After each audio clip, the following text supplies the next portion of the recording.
ఇప్పటికే పైలట్ రహిత విమానాలు కూడా నడిపించడం మీరు వినే ఉంటారు.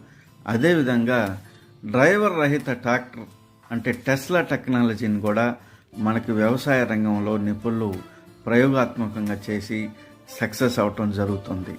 ముందు డ్రైవర్ లేకపోయినా సరే మన పంట పొలాలని దున్నటానికి మన ట్రాక్టర్లు సమర్థవంతంగా దుక్కి దున్నే కార్యక్రమం కూడా చేపట్టగలవని కూడా మీకు ఇక్కడ తెలియజేయటం జరుగుతుంది.